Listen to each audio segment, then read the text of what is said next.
but in particularly African Democratic Congress candidate, Engineer Osare Derek Zemoy. I hope I got the names correctly. You did, exactly. That's beautiful. So, you know, it's a beautiful thing to know that we'll be looking at 21st of September. But then before we carry on, let me inform our audience that we have a live program that will be broadcast now, and then our program this morning will definitely be on other platforms. And this program is all about the town hall meeting of Presidential Enabling Business Environment Council, which is hosted by Vice President Kashim Shettima.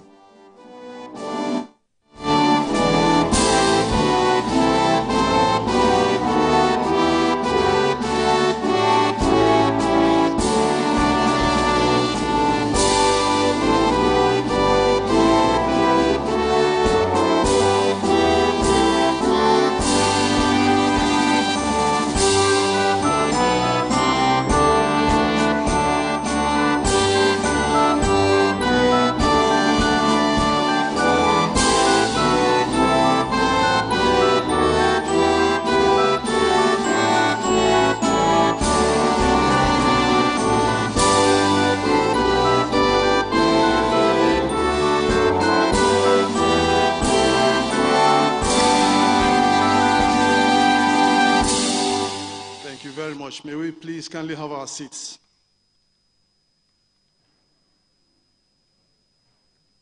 Just last Monday, he was in Katsina State to represent Mr. President at the Northwest Security Summit. Same day, he left for Kano, and for 3 days, he mourned the death of his mother-in-law. On Wednesday, he came back to Abuja. Just yesterday again, for straight 5 hours, this noble leader and gentleman chaired the 142nd National Economic Council. And this morning again, in a rare show of real camaraderie and in the spirit of ensuring that the renewed hope agenda of President Bola Ahmed Tinubu is sustained and delivered to the letter, he is again present here with us. Your Excellencies, distinguished ladies and gentlemen, please a round of applause and welcome the Vice President of the Federal Republic of Nigeria, distinguished Senator Kashim Shettima, GCON. Your Excellency, Mr. Vice President, you're most welcome, sir.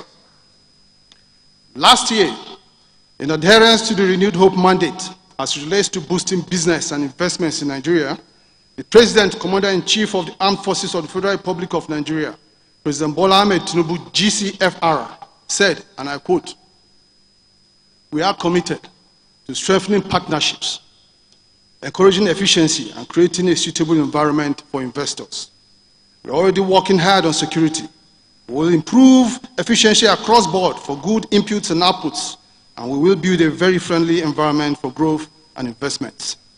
We are open for business. We believe in partnership, and we will work with all those interested in the progress of Nigeria." End of quote. This were the words of President Bola Ahmed Tinubu, GCFR, shortly after taking office last year. Today, Your Excellencies, distinguished ladies and gentlemen, owing to Mr. President's commitment, transparency, and effective financial management, Nigeria has excelled in its Fitch rating outlook. Not relenting, Your Excellency, Mr. Vice President, sir, under your supervision and chairmanship, you earlier this year demanded the Presidential Enabling Business Environment Council, PEBEC, to build a strong synergy from all stakeholders in both the public and private sectors to further enhance the business environment in Nigeria. This led PEBEC to institute and kick off the 90-day regulatory reform acceleration action plan. The action plan underscores the commitment of the Tinubu administration to delivering impactful reforms to foster a conducive business environment in Nigeria. In fulfilling this charge, Your Excellency, and in pursuance of this government's commitment to further ease in doing business, distinguished ladies and gentlemen, this morning I welcome you all to this special PEBEC Town Hall meeting. My name is Stanley Nkwocha. I am the Senior Special Assistant to Media and Communications to Mr. President, and with all humility, I speak for the Vice President of Nigeria.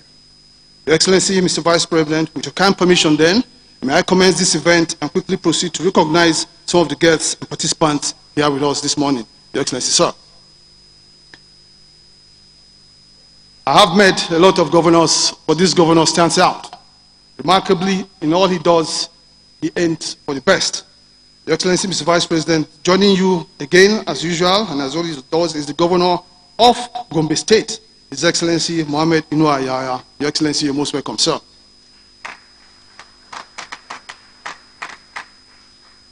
The Attorney General of the Federation, Honorable Lateef Fagbemi SAN, Your Excellency, sir, is also with us this morning. You're most welcome, Attorney General. Honorable Minister of Marine and Blue Economy, Honorable Adegboyega Oyetola, Honorable Minister. Thank you very much, Stanley. Your Excellency, the Vice President of the Federal Republic of Nigeria, Senator Kashim Shettima, GCON, Honorable Ministers of the Federal Republic of Nigeria, heads of ministries, departments, and agencies, members of the press, ladies and gentlemen. It is my pleasure to welcome you to the inaugural PEBEC Town Hall meeting hosted by His Excellency and Chair of the Presidential Enabling Business Environment Council, His Excellency Senator Kashim Shettima. PEBEC was established in July 2016 by the federal government to oversee Nigeria's business environment intervention, and is a top priority of President Bola Ahmed Tinubu in line with the 8-point renewed hope agenda of this administration. The third cohort of the Council was inaugurated on November 16, 2023, with 24 members from all arms and levels of government. The PEBEC Secretariat is responsible for the implementation of the PEBEC mandate by working closely with all arms and levels of government, and has implemented over 180 verifiable business climate reforms since inception through the collaborative efforts of all stakeholders.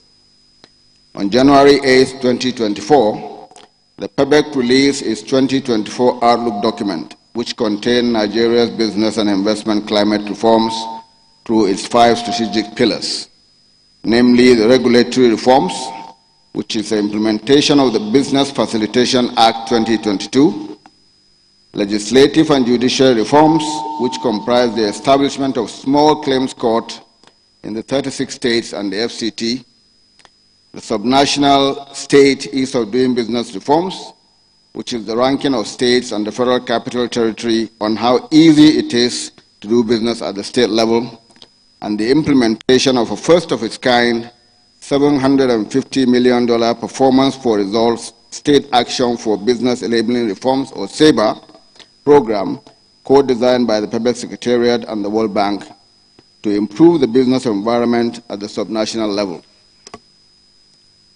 We also have strategic communications, which is a dissemination of information about the mandate and reforms, ensuring widespread awareness and comprehension among businesses and key stakeholders.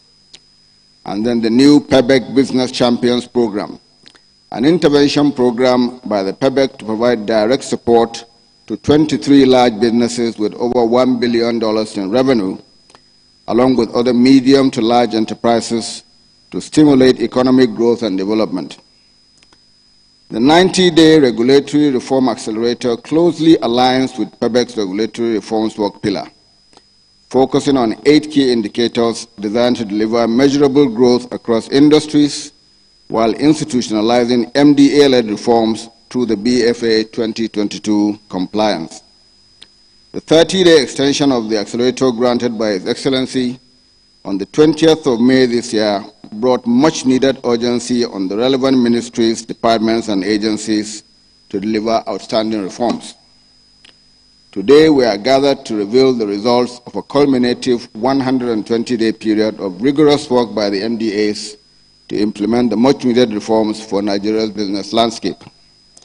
Our collective aspiration is that the reforms, along with the insights and learnings from this regulatory reform accelerator, will drive measurable impact for productivity and competitiveness across key sectors to improve the Nigerian business environment and support the economic initiatives of the government. In conclusion, I'm confident that the deliberations and outcomes of this town hall will contribute significantly to reinforcing PEBEC's role in shaping the ease of doing business in Nigeria. Thank you for your attention, and I hope you have a wonderful town hall.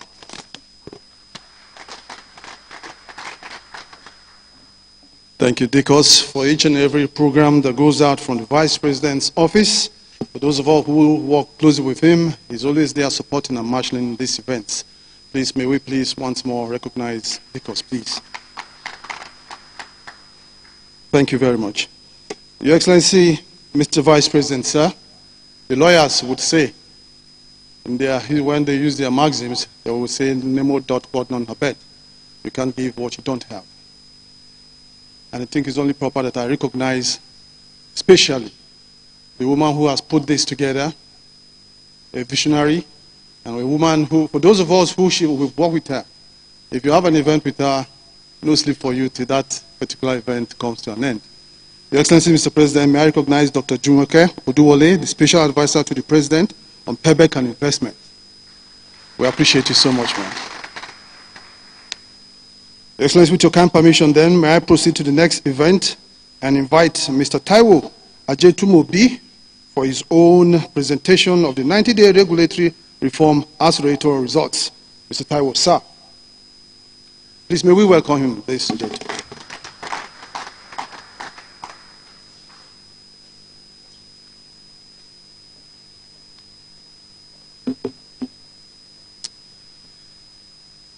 Good morning, Your Excellencies. Please permit me to stand on all previously established protocol. Welcome to the Town Hall for the 90-day RRA and Ease of Doing Business and Investments. As introduced, my name is Taiwo Ajetumobi. I'm a Senior Special Assistant to the President on PEBEC and Investments. I also double as the Chief Operating Officer of the PEBEC Secretariat.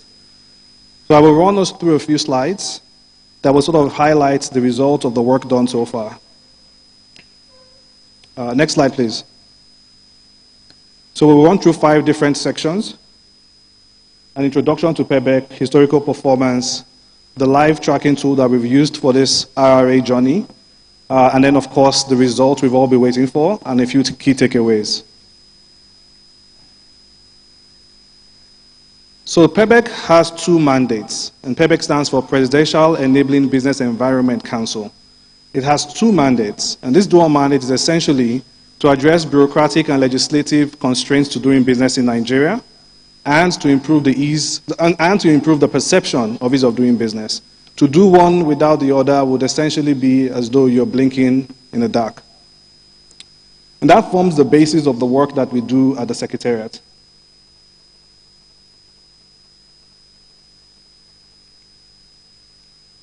Next slide, please. I think we're having some technical difficulty. Next.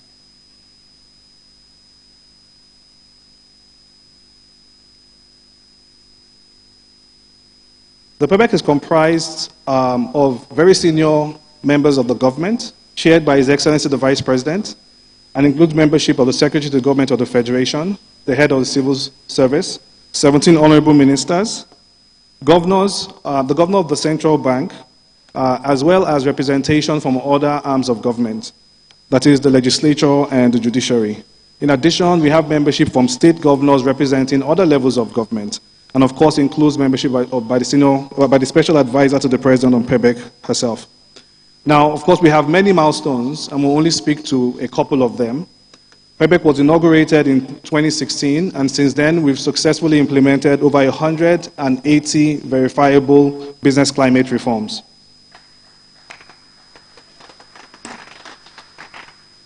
And now we are working as the 3rd cohort of the PEBEC, which was inaugurated in November 2023, which once again demonstrates the seriousness of this administration's commitment to driving ease of doing business reforms across the country. The Secretariat works with all arms of government at the federal level and all levels of government. We also work directly with the private sector. In fact, we believe that a problem is only as defined by the private sector. We work with development partners and, of course, civil society groups. We have a 7-step process to our work, which starts with stakeholder engagement. And then we work with the MDAs to co-design the reforms that are to be done. Everything we do is with collaboration in mind. And of course, work with the MDAs to implement those reforms, to test them, to scale them up, and collaborate with private sector to validate the results of those reforms. And that is the only time when we do declare that victory has been achieved. And of course, on an ongoing basis afterwards, we continue to track the impact of those reforms. We work with over 53 MDAs in the federal government. This is just a slide with a few examples. You would notice the Corporate Affairs Commission, Nigerian Export-Import Bank, Nigerian Investment Promotion Commission, and the list goes on and on. Not by any means an exhaustive list. Now in 2024, PEBEC is focused on 5 major work streams, 4 that we have rolled over from our prior work and a brand new work stream, which just before me, the Deputy Chief of Staff, my boss, spoke to. Now, the important thing to note is that the 90-day regulatory reform accelerator sits squarely within our regulatory reform work stream. We also do some work at the subnational level, supporting states to build their ease of doing business reform capabilities and structure in states. We also drive legislative and judicial reforms, as well as a significant amount of work in the communication of all the work being done at this level. Now, like I said, the Regulatory Reform Accelerator sits squarely in our Regulatory Innovation and Technology Reform bucket. Now, perhaps we should level set by looking at previous performance of a similar accelerator, just to say that to help generate an appreciation for what we have achieved here. The first reform accelerator was implemented all the way back in 2017, and as you can see, that resulted in pretty significant results, over 80% in performance. Some mixed results in the year following that, but we're very happy to announce that this reform accelerator has yielded the highest success level of all reform accelerators till date. 9 of 36 MDAs achieved 100% of their work. 21 MDAs achieved 80% of their work. That's more than half of the cohorts delivering on almost every single activity that they were supposed to. And about 30 MDAs achieved more than 50%. I think by any measure, this has been a great performance by this cohort of MDAs. Well done.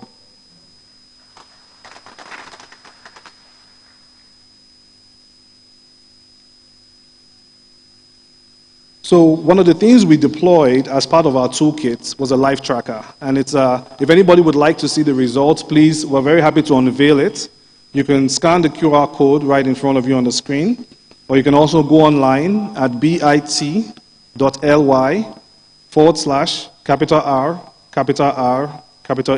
tracker. So bit.ly/R,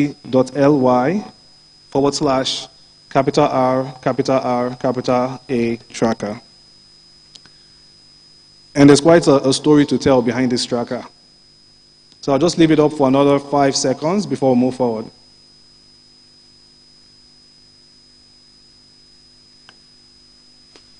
Okay, so these are the aggregate results of our 90-day regulatory reform accelerator. 3 important things to note. We started out slow. And that's fine. Everything is a journey, and this was our journey. We started out slow, and then really dug in with the MDAs. And it's important to also identify that the MDAs did all the work here. PEBEC really just supported on the journey. At about the 70 or so day mark, previously we had been reporting every 2 weeks. So we would bring the MDAs together, have one-on-one sessions with them during the course of the journey, and then every 2 weeks we'll have essentially a mini town hall with MDA reform champions and their teams. And that 2-week reporting had generated some momentum. And then we decided to ask ourselves the question, what can we do differently? And we decided to put the overall tracking tool that we had online. What this means is that the reform champion can see live like everyone. The reform committee of the agency can see the results live. The head of the agency can see the results live. And of course, the supervising ministers can see the results live. And you can only imagine the momentum this generated across the cohort. So this went live on day 70, and quite a significant inflection point. So some lessons to be taken away from there. We got to the end of 90 days, and we were below our mark. And His Excellency the Vice President graciously granted a 30-day extension with a very strong charge to MDAs to really up their game. And did they do it or did they do it? Congratulations. We have landed at, like I said, the highest single score of a reform accelerator in the history of PEBEC and Nigeria. Now, the reform accelerator focused on two key outcomes. Number one, to create a foundation that would drive productivity and competitiveness across industries. MDAs came from across different industries, and so the impact of these reforms will be felt across the entire economy, as well as to further institutionalize the reform capabilities within the MDAs, because of course they are the ones doing the work. These 8 indicators are listed on here, and I will just quickly speak to them very briefly. So the first one was to review MDA SLAs, which required benchmarking. Each MDA essentially had to look at MDAs in other jurisdictions. Think of them as your competing MDAs and say, what do they do, how do they do, and how do I stack up against that? And that benchmarking exercise essentially resulted in a lot of SLAs being updated to bring them up to competitiveness, make the Nigerian economy much more competitive. The second thing was to drive transparency. So we have all this information in-house in government, but sometimes to the private sector it's quite opaque. So the transparency reforms here was to put all this information online. For the average business in Nigeria, you can go online, you can see the list of services provided by an MDA, you can see the cost of applying or requesting those services, you can see the timeline in which your request will be processed, and you can see the procedure that the MDA would go through to deliver on the results. Very impactful transparency reforms. The next bucket of work was around efficiency, really digging into the processes behind service delivery and saying how many steps does it take in this particular MDA? Perhaps 5, perhaps 6. Well, if someone else somewhere is doing it with 3 steps, can we improve? Can we compete better? Now we will move to sort of more sectoral reforms. Reform indicator number 4 was to track entry and exits and improve customer experience at our ports of entry and exit. And if you can imagine, this is an interagency reform indicator, required quite a lot of collaboration, not just with institutions or MDAs like FAN, but every other government agency that is domiciled at the airport. Similarly, on the next reform indicator, which is to track port operations, it's a very complex reform indicator as well that requires collaboration across multiple agencies. The idea here was to streamline the import and export process, and we'll speak to some of the results later on in my presentation, and essentially try to get as close as possible to that 24-hour efficient port operations that we desire in Nigeria. My apologies. The last 3 reforms I will speak to very quickly. During the course of the IRA, His Excellency the President announced the institution of a National Single Window Committee. And so this reform activity was essentially to help prepare agencies that are relevant to that project to plug into the National Single Window. The last 2 reform indicators look at 2 key industries that are vital for the Nigerian economy, agriculture and manufacturing. And how do we translate all these reforms into improved, 1, export volumes in agriculture, and improved manufacturing volumes, especially for exports on the manufacturing side.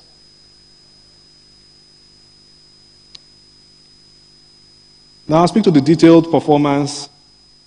What you will see here is the equivalent of what we have on the live tracker. This particular data set will sit in the MDA performance ranking tab, and we'll start from the bottom.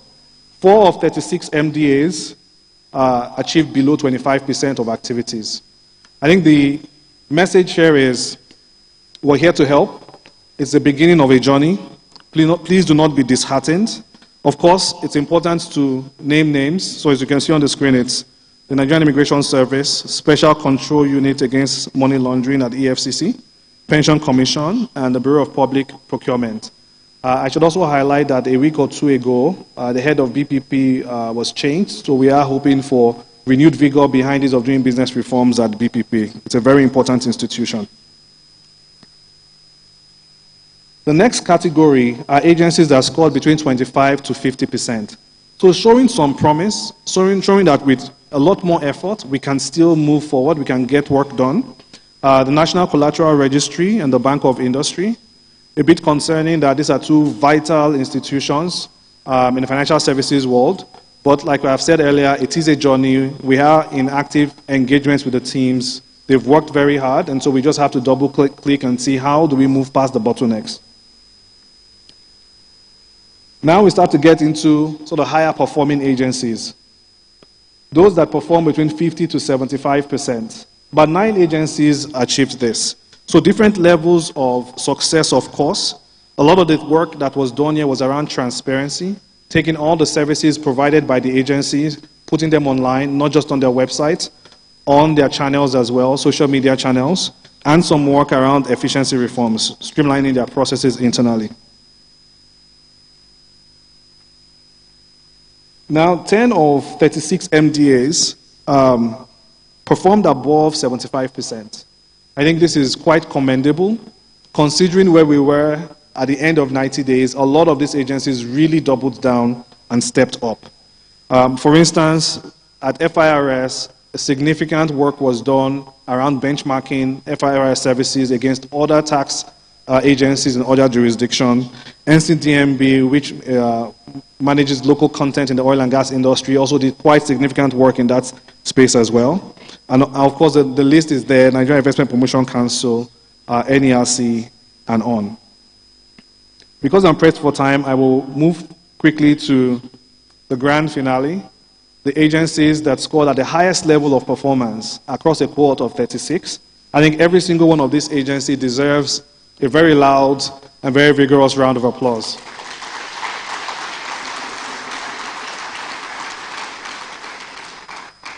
You know, at PEBEC, we say that anywhere in the world, 96% is an A. And we're very happy to see this extensive list. You know, 11 is significant. All very important agencies. A few examples are the benchmarking work done by Nigerian Agricultural Quarantine Service.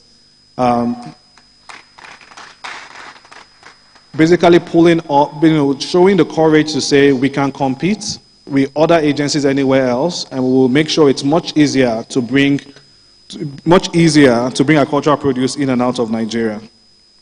NIMASA, Nexim, I can go on and on. It's a very long list. Congratulations, everyone.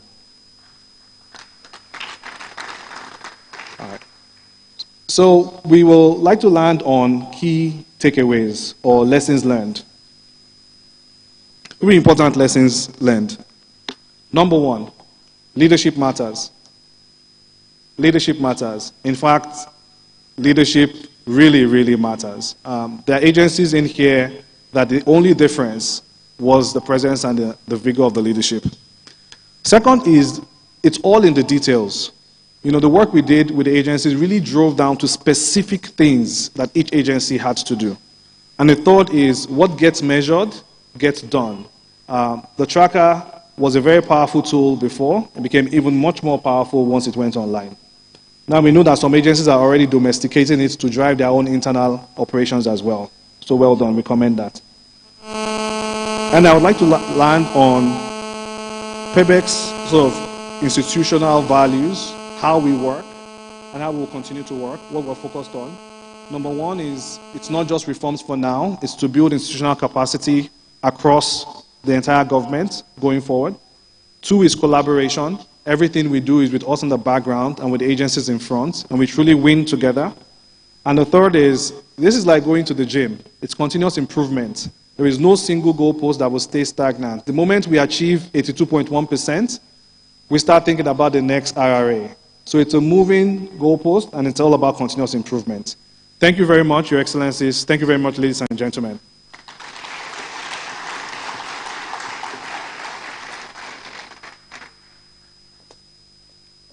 Thank you very much, Taiwo. It's no surprise that Dr. Jumoke continues to excel and, of course, exhibit excellent results in all she undertakes. It is expected when you have very brilliant gentlemen like this. Taiwo just give us a comprehensive summary of PEBEC, if you ask me, and I think he deserves a big, big round of applause, please. Your Excellency, with your kind permission once more, may I quickly recognize the very esteemed presence of the Permanent Secretary, State House, in the person of Engineer Funsho Adebe, is also here with us. Of course, too, Your Excellency, may I quickly also recognize the presence of Bamanga Usman Jadda. He is the Managing Director stroke CEO, Oil and Gas Free Zones Authority. He's also here with us. Good morning to you, sir. Dr. Ali Modibo, Special Advisor to the President, General Duties. Sir, your esteemed presence is highly recognized, sir. Thank you very much for coming.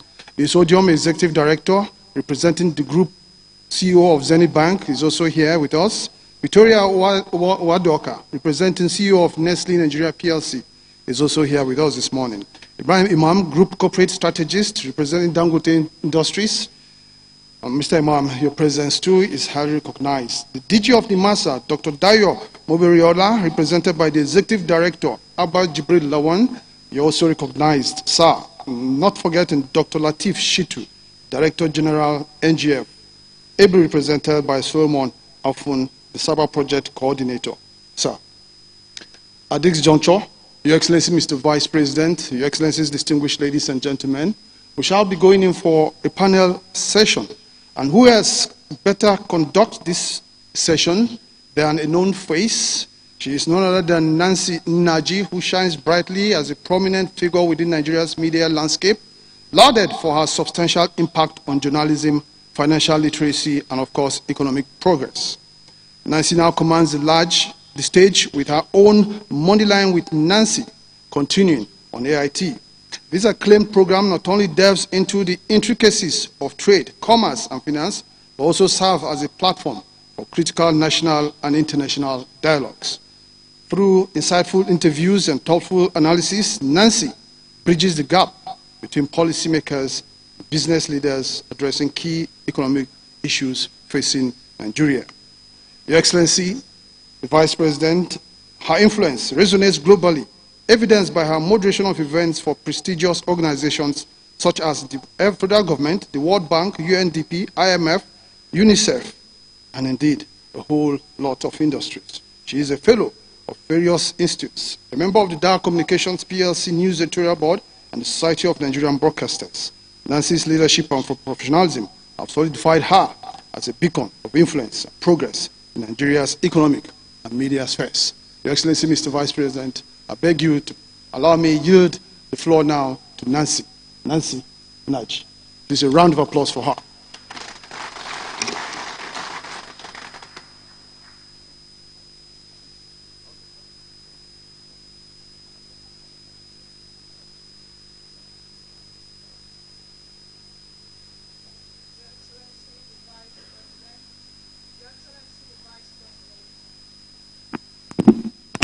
Your Excellency, the Vice President, governors here present, ministers, distinguished ladies and gentlemen, just before we go into the panel session, let's quickly take a video clip, a media clip that is just like a minute or two, then we go into it.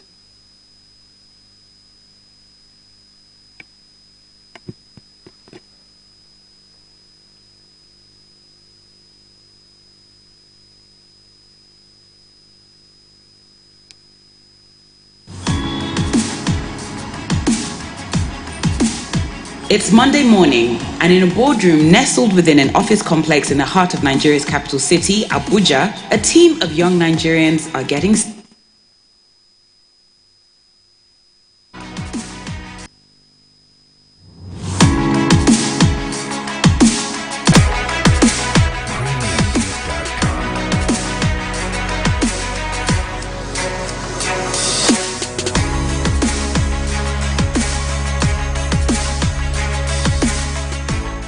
Based on what we've heard today, we are going to have more rounds of discussions where we get feedback directly from the field on the challenges the officers have with the implementation of trade facilitation efforts. And when we get those feedbacks with the data we have on ground already from previous reforms that we have implemented, we will look into, at the management level, reforms on our own end. We will try to adjust the reforms that have been given to suit the way we operate. Looking at nothing to make sure that Nigerians have ease of travel through our airports. Try to adjust the reforms that have been given to suit the way we operate. Looking at nothing to make sure that Nigerians have ease of travel through our airports. And this 90 days, ultimatum is going to really, revive every effort we've been putting on ground. Thank God for the PEBEC promise to, back us up, to bring all agencies within our airports to terms, with the agenda of ease of doing business. One of the things that gladdens my mind is the focus on single window. Single window is a game changer. Once you launch single window, a lot of things will naturally fall into place. We are talking about corruption, we are talking about delays. Single window will bring a lot of changes positively. So we really look up to it, and I hope within the next 90 days we'll have a running single window in this country. Actually, my agency is always ready. We have been delivering for the last ranking. We were first. I asked a question during the section that I cannot see Nigerian content at the port. And they said we mustn't necessarily be at the port. We can still carry out our monitoring activities. So we are very ready, and we are ready to start. Today we are ready, tomorrow we are ready. The reforms are ready, all the departments are ready.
Every weekday on Business Nigeria, we uncover the secrets of the financial world, breaking down intricate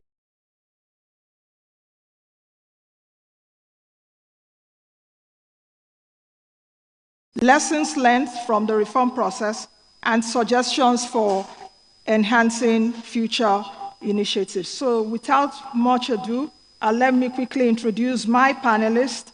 The first panelist is Dr. Deme Akpan. He's a reform champion. He's from the Nigeria Agricultural Quarantine Service. Please, a round of applause as he approaches the stage. The second panelist is Mr. Itin Tuti, who is also a reform champion from the Nigerian Maritime Administration and Safety Agency, NIMASA. Our third panelist is Mr. Tayo Omidiji, who is from NEXIM, Nigerian Export-Import Bank.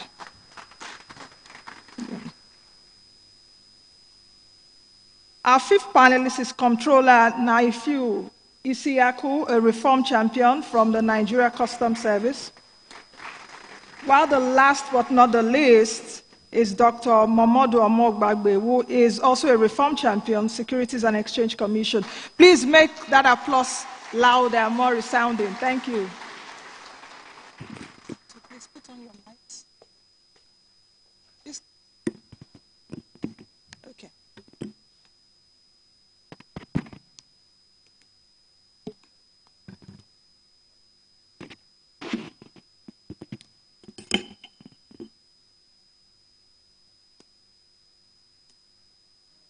I think I still have one panelist left. There's supposed to be 6 here. Okay. All right. I think I will get started with Dr. Deme Akpan. Why I'm interested in starting with you is that your agency ranked first, of the 36 MDAs. Of course. I would like to know what factors contributed to your MDA's success. as your agency, the NAQS team, truly worked as a team, I was told, and how pivotal this team, the collaboration, how important was it in your team's success? So over to you. Thank you so much. I would like to say that as an agency, we were focused in ensuring that we maintained our vision, which is to be the lead regulatory agency in Nigeria and also the first line of defense. Because we had this vision, and our vision was in line with the leadership of the organization, it was easy for us to pull through because we had a vision and we had a goal. And even beyond the 120 days RRA, we were certain that even after the 90 days RRA, we're going to go beyond this to maintain this standard in our service delivery. So as a team, we had a very strong team, which was made up of young, diverse, young people, strong, from different expertise. So what we did was we came together, we ensured we had one goal, one vision, and we ensured our productivity every day was accounted for. We also celebrated our small successes, even when we were still down the chart. We didn't give up.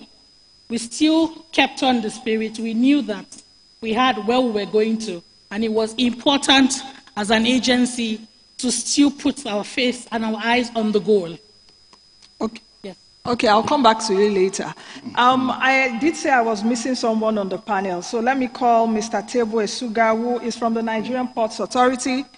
Please approach the stage. Thank you. All right, the second question would be for Animasa. And the question would really be anchored around how did having a supportive leadership impact the quality and efficiency of your NDA's reform implementation, if we reflect on the RRA journey? Thank you very much, ma'am. We're proud of our leadership in Nigeria Maritime Administration and Safety Agency. When we started the RIA, they gave us direct organization momentum.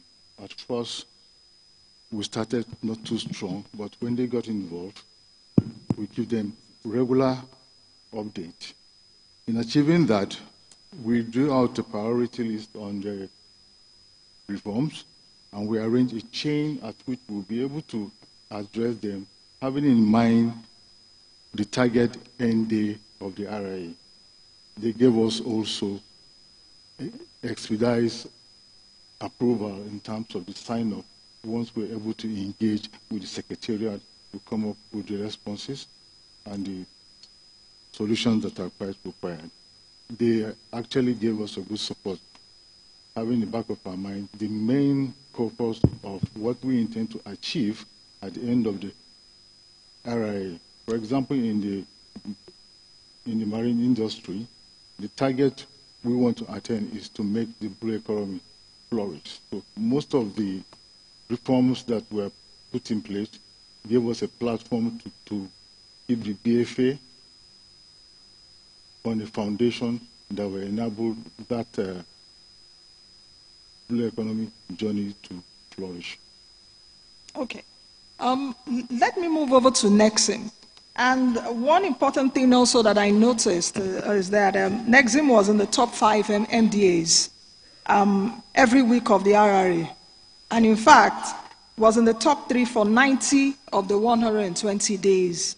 How did you achieve this? And how did Nexim organize its RRA team internally to ensure consistent performance and delivery of the RRA? Okay, thank you very much. Now, let me say that the RRA started at a time when we, revalidated, our core values, because we just launched a strategic plan 2017 to. Sorry, please, can you put your mic closer to your mouth? Yes, thank you. Good, you can go ahead. Is it better now? Bring it closer to your mouth. Yes. Okay, go ahead now. Thank you. Okay, so I was saying that we just launched a new strategic plan starting from 2022 for the next 5 years. And we just revalidated our core values, which is encapsulated in the acronym IMPACT. I for innovation, M for merit-driven, P for professionalism, A for accountability, and T for teamwork. So that helped us to embrace the RRA, such that we're able to think outside the box to see what we could do better. And as part of our activities, we are used to benchmarking ourselves, with similar organizations all over the world. We are an export credit agency, and if we want to be the best, which is what we decided to do in our vision says we want to be the leading export development bank in Africa. So for us, that meant that we have to benchmark ourselves with what happens in other parts of the world. So we did that. We looked at how we can continuously improve our processes. Export is a time-sensitive transaction, so which meant that turnaround time was important for us in loan application, in loan appraisal, in loan processing, and in getting feedback to customers. So we looked at that and see what we could do better. Then in terms of our team, of course, we have a dedicated team that looks at performance management. Okay, for every of our activities across the bank, we have developed KPIs, which we measure, on weekly basis. And of course, the role of leadership comes in here. Like Mr. Taiwo said, what doesn't get measured doesn't get done. So we generate weekly reports, which goes right up to the level of the managing director, who is also very focused on this. Now, anytime we get a report that is less than adequate, I get summoned, and you know what that means? That means I will pass the pressure, down also to my team members, such that we're also always on top of our games. So that helped us. We had a dedicated team, but when the RRA came on board, we had to expand that team to also invite other members from our IT, from our communications unit, and even from our market-facing unit. And we met all the time. We reviewed our activities and looked at what we needed to do better. So that helped us to achieve the consistent performance. All right, let me move over to the NPA. Your agency also had the highest number of reform activities and more complex reforms than others, yet you achieved 100%. I'm wondering how you achieved that, so perhaps you kindly tell us that. And in your own opinion, which reform activities were the most significant, and what is the impact of these reforms on your service delivery and efficiency? Okay, thank you so much, Madam. Like you rightly pointed out, Nigerian Ports Authority had, on the average, I think double the number of activities to reform than most of our other teammates, our other colleagues. So averagely, we had about 63 or 64, whereas every other person had maybe like 30. First task was to realize that we had almost double the work that every other person had to do. So strategies, we dug in from day one, and sincerely, with all humility, we did that. PEBEC will support this claim. So right from the beginning, the meetings, the assignments, the deadlines, the timelines set by PEBEC, we dug in as a whole team from day one. Second strategy we had was support from chief executive and management team. Okay, so they say that a fish starts to rotten from the head. So it starts and ends with the leader for us. Our MD dug in right from the beginning. You know you have your work cut out for you when your MD calls you at about 2 a.m. or sends you a message and is asking for the update on your reforms. So for us, the leadership was in place. We escalated issues to the MD, our chief executive. He in turn escalated to the Honorable Minister. We had the Honorable Minister's support. He had the Honorable Minister's support as well. It went as far as the Honorable Minister convening meetings. At some point, we come to the ministry, all the agencies. So we had real support from leadership. That was very key. That assisted us as well. We were consistent, we were dedicated, we were dogged. Reform is not an easy thing anywhere in the world because it's always met with resistance. The laws of physics tell you that there is resistance from an object to want to continue where it is, in simple terms. So there had to be doggedness, there had to be stubbornness. We quarreled once in a while, even with Pebek. There are times we are more or less in a boxing ring, but now we're happy everybody is embracing each other. So doggedness, the determination to succeed. We set internal targets as well. Where Pebek will tell us do something in 3 days, we'll cut it down to 1 day or day and a half. So internal targets helped us as well. And mostly, again, to be honest, the figures are fantastic. But like we discovered in the Ports Authority, the real reform starts from the head. So it's the reform in the mind that is the most important thing. There has to be that passion. You have to really want to see the change. And there just has to be that undying desire to see that things improve in the way you do business. Thank you. Thank you very much. The next question is for NCS. And Controller, over to you. By day 90, your overall score was 97%. And after the extension by the Vice President, your agency got to 100%. How did that happen? And can you describe for me specific steps that the NCS took after day 90 to accelerate that success? And what was the role of leadership in achieving this? Thank you. Thank you, Madam. Nigerian Customs is lead agency in trade facilitation globally. And Nigerian Customs is an active player in the WCO, that is World Customs Organization. So, yes, at the end of the 90 days, we realized our score was just 9.7, not up to 10%.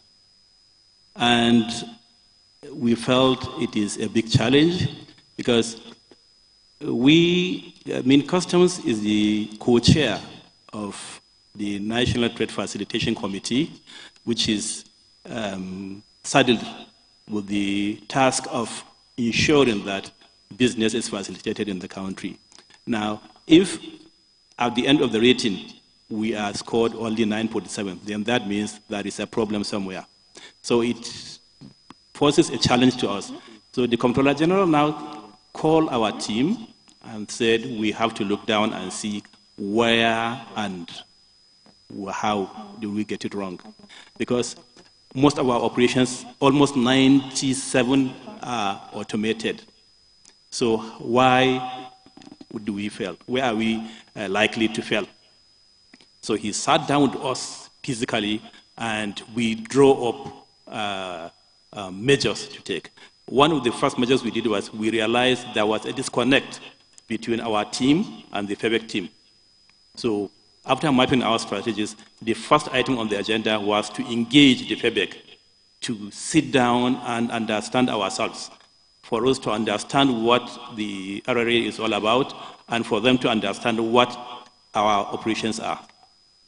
Now, that helped a lot, and after the engagement, we now decided to give ourselves a target of 20 days out of the 30 days, that whatever happens within those 20 days, we must finish our reforms. And it went on like that, and to the glory of God, by the 20th day, we have finished all our reforms and submitted, and we are just waiting for the validation from the FEBEC team. The CGC was at any minute, at every point on our neck. What have you done?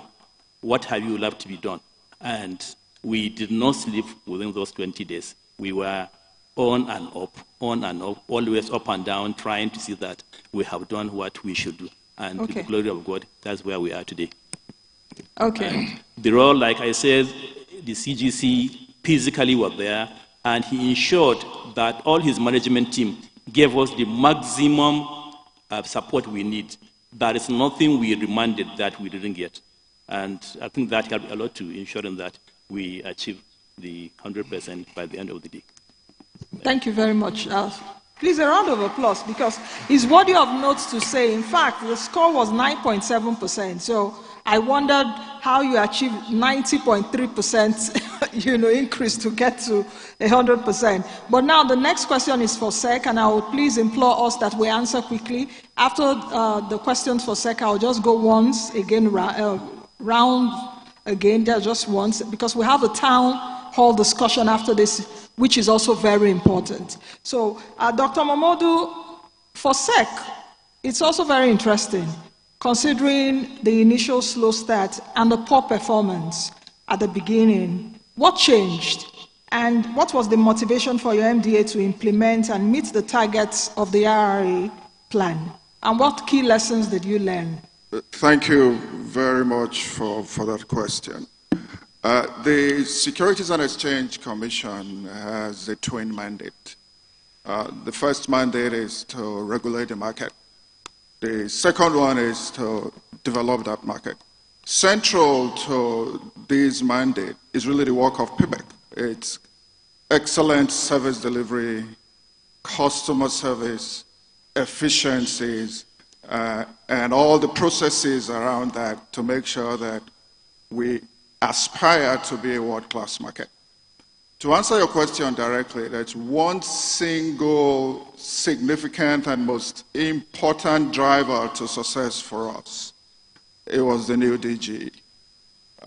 Leadership, I think it was mentioned when the results were being delivered. It's a critical success factor in trying to bring about reforms. For us, that is 100% why this happened. You can talk to the team at the back. You can talk to my team in strategy. The new DG called everybody, called the HODs and myself and say, guys, you got to get cracking. And we did got cracking. So it was primarily a renewed focus on service delivery, a renewed focus on the vision and the promise that the capital market holds. And the DG believing that and driving that from inception to say, you know what, we occupy a pivotal role in the economy to not only try to be an enabler to source and facilitate long-term capital to priority sectors in the economy, but also to really make the capital market that anchor to which we can really drive the growth of this economy. So to answer your question directly, is the DG, myself and the team rallying around the DG to look at the processes that we have and to really focus on turnaround times, because that has been one of the key challenges that people have come to us to say, hey, you know what, it's easier and quicker for us to go to the banks to raise money,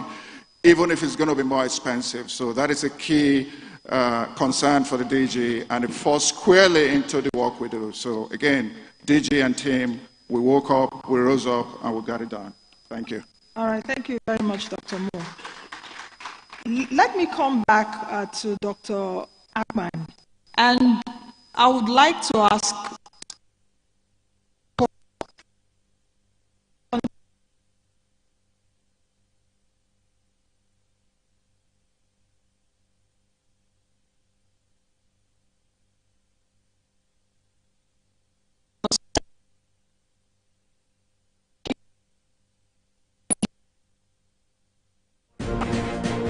Welcome back from the live telecast. We'll now continue with our regular programs. Stay tuned.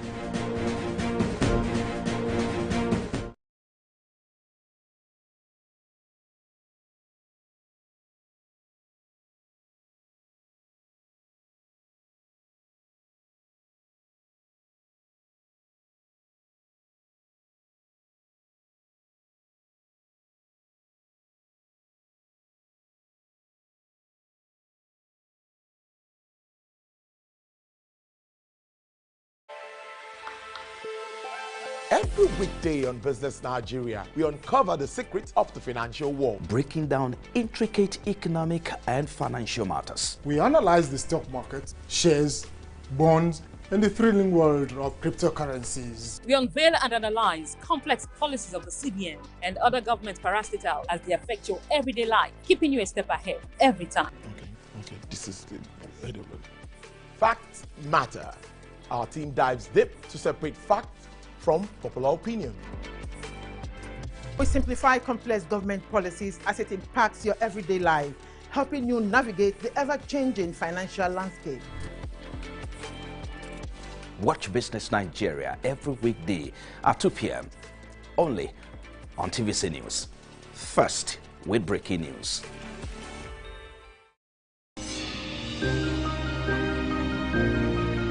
Sometimes it's the story that calls.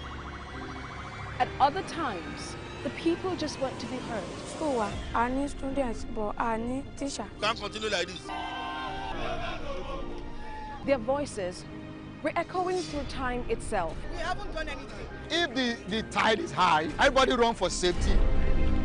Their tears leave a sweet, sour taste for all their demands. A familiar call beckoning for change.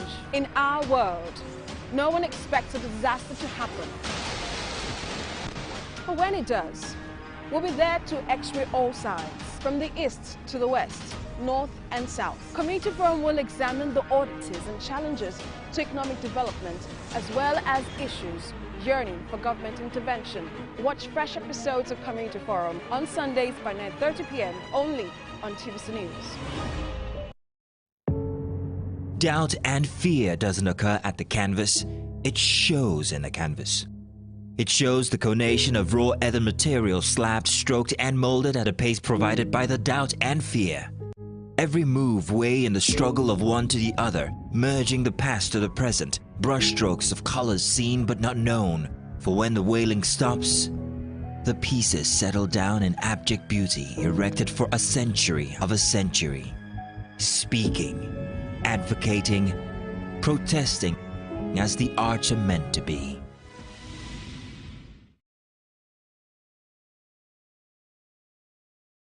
Line two. Sorry, ma. One line. That's another payback target. So, very quickly, madam. Yes, we have a BFA reform in place that is very robust. We have full support from the chief executive and the honorable minister. We have reform action plan and timelines that we're going to pursue and make sure that we implement them fully. I'll beg your pardon, just two quick things. I forgot to mention in my first... No, I think we have to move because the next, we have Q&A, so you can still talk about it. I'm so sorry for that. So let me quickly move over to the NCS. Describe your collaboration with other agencies because your agency has to collaborate with other agencies. So speak to me about that and how your collaboration was integral to your success. One line, too. Okay. Like you said, we are the lead agency. So collaboration to us is very, very important and mandatory. So we have collaboration most importantly with the Minister of Finance and Coordinator of the Economy because of as our supervising minister. Then we have a collaboration as well with agencies like the NPA, PAN, and a lot of other agencies that operate in the seaports. All right. The next question will be for Dr. Mo. What key lessons did you learn? Even though you were slow learner, what key lessons?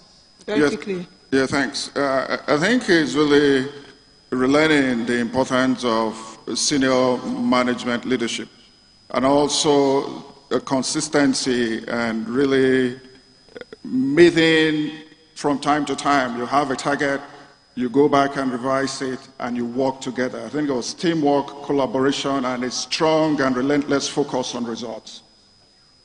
All right. Thank you very much. Please, a round of applause for our panelists.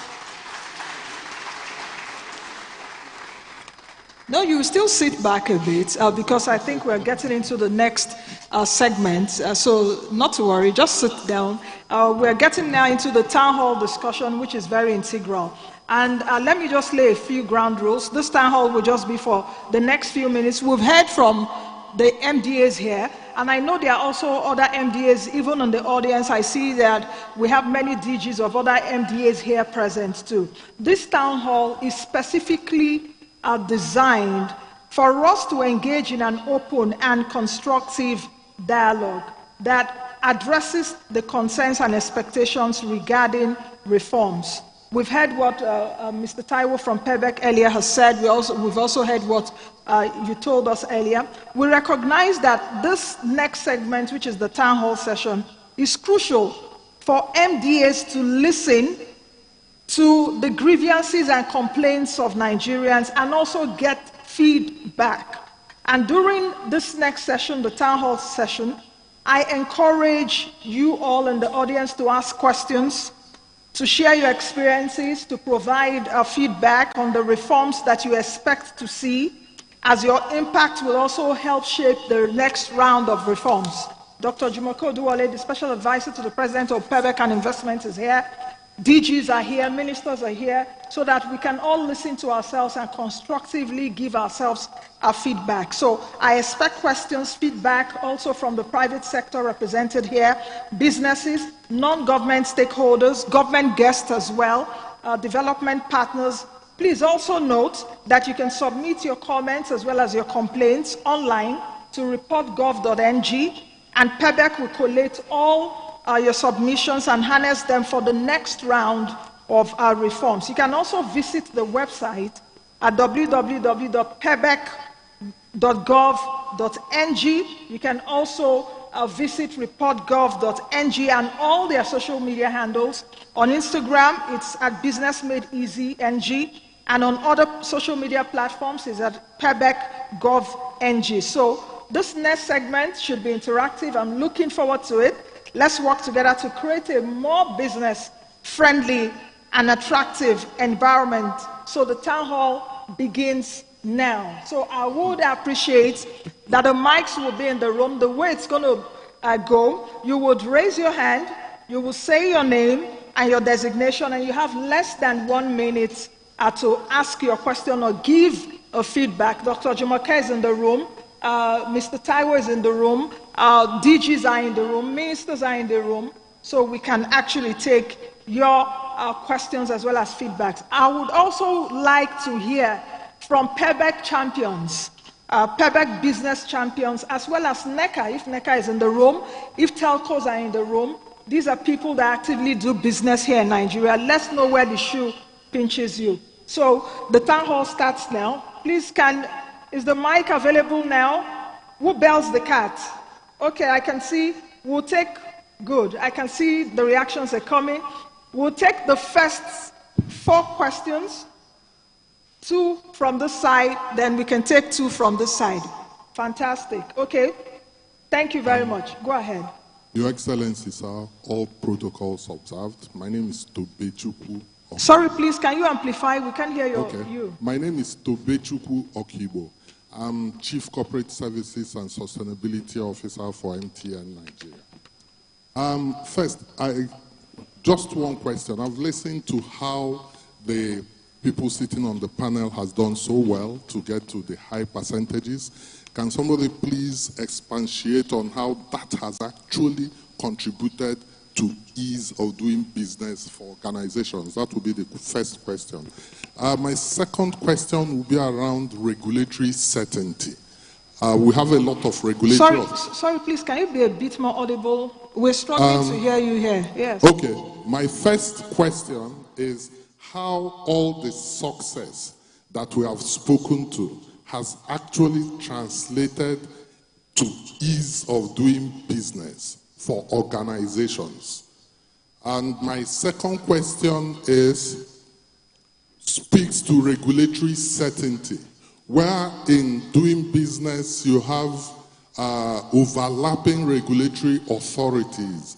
Is PEBEC doing anything to seek a way to ensure that regulatory authorities collaborate with each other? I note that in the presentation that was made, the last 3 pillars that was spoken to, the middle one was collaboration. What is PEBEC doing about that? Thank you. Thank you very much. There was a second hand in front, yes. Please bring the mic to the front. Thank you.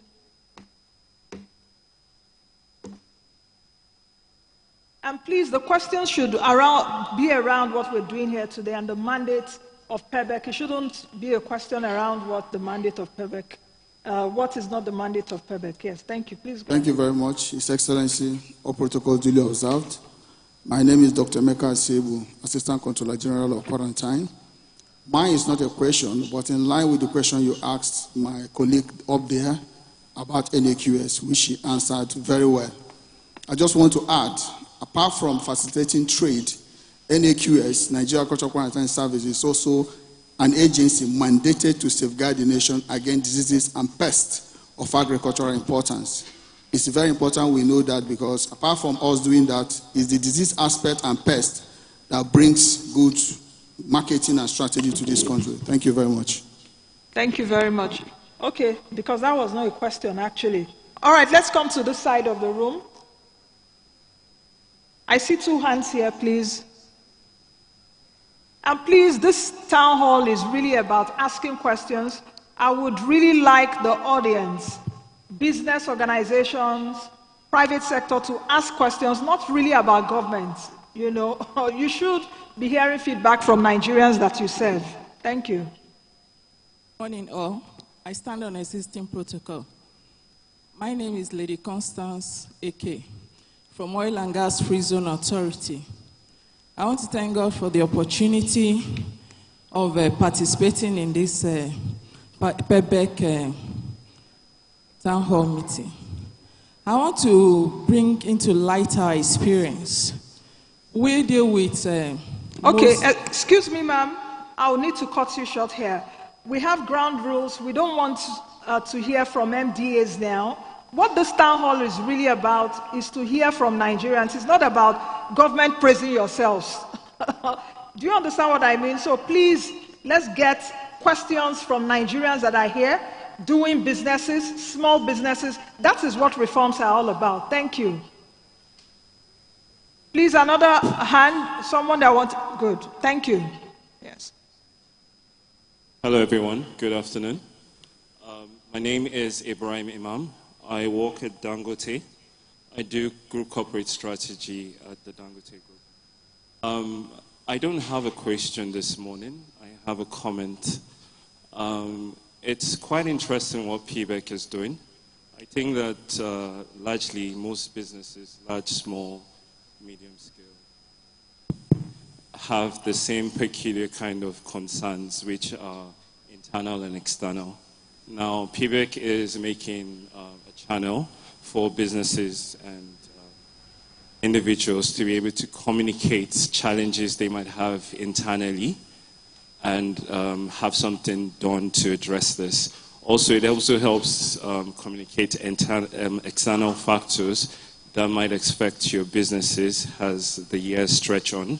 It might give you ideas about diversifying mergers, acquisitions, even increasing capacity in some form.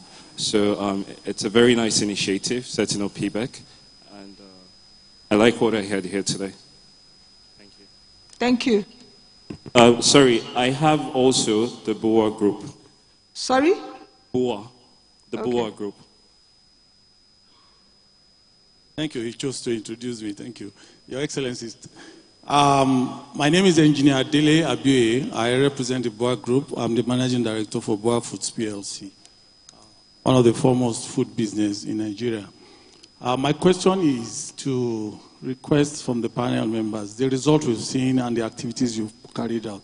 When should we, as organized private sector, begin to see the effect? And of course, we are happy to see that we have this opportunity to give feedback and also to report through the digital platform what our experiences are. But when should we begin to see what we actually want to feel the effect of all of these reforms that has happened? Because it's one thing to have it done, it's also another thing to see it being executed and implemented on the front line. Thank you. Sorry, please, I'll crave your indulgence to speak again, because I can see that the panelists couldn't hear you. I'll keep it simple. The work you have done, quite excellent. We are very enthusiastic about it. It will help to promote what we do on the organized private sector, as we did say. What we are asking is when should we begin to see the effect transform into reality? Because we engage, we have the organized collaborations in terms of execution and implementation. Some of these things are expected to be translational in the front lines within your operational teams and groups, as it were, that interfaces with us. Thank you. Thank you very much. So I think we've gotten 4 questions. So let's quickly go into, okay. I think we can take a few more questions, isn't it? Let's take a few more questions. I'm being prompted to take let's take 2 more questions, then we can get into the answers. And please, not from any government agency. Thank you. Okay, thank you for the opportunity. My name is Abubakar Ahmad. I work for the German International Technical Corporation, GIZ, as the business environment advisor. A lot of the businesses that require ease of doing business are located in states. PEBEC is a national institution. My organizations work in subnational level. The program that I work in about 6-7 states in Nigeria, where we work to stimulate reforms for ease of doing business. But we've seen this disconnect between what happens at the federal level and at the state level.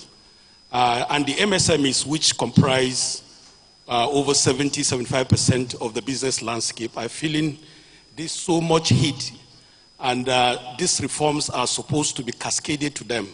So the question here is that what is the framework for effective collaboration and tracking to see that the reforms that are happening at the national level are going to subnational level, especially the states and the local government? Thank you.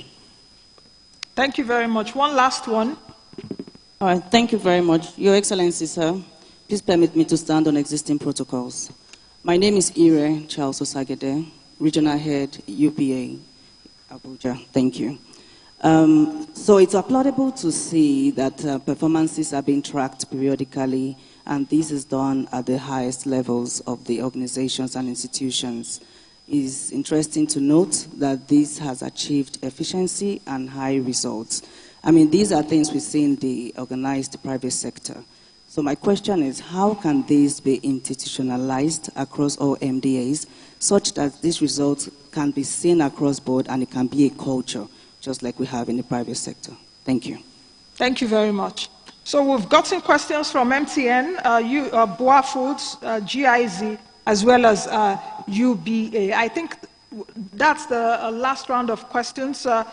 Dr. Jumoke Oduwole would be next to present, so I guess she would also answer questions around the ease of doing business and the question around the regulatory certainty that the person that asked from MTN.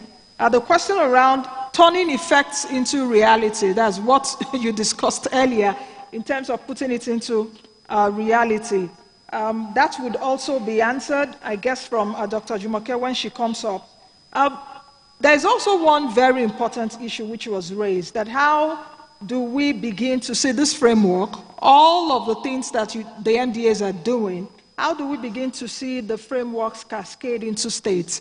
Because states are really where those businesses are. So how is the federal government going to, get the states involved to make business more friendly and attractive in states? As well as the lady from UBA asked, the institutionalization of the reforms. And I know I asked a question around that earlier in terms of longevity of the reforms. How do you institute those reforms? I think the majority of these questions will be answered by Dr. Jumoke Oduwole.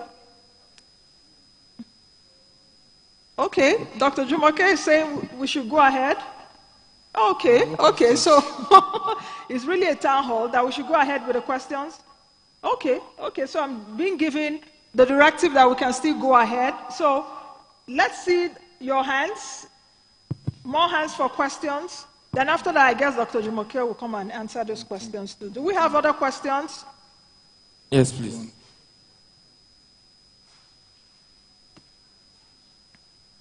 Good morning. Good morning. We can't see you from here. Over here. Okay. Yeah. So my name is Christian Anyuku. I'm a partner at Strand and Blam Partners. I'm a lawyer and I work for several companies, especially international clients.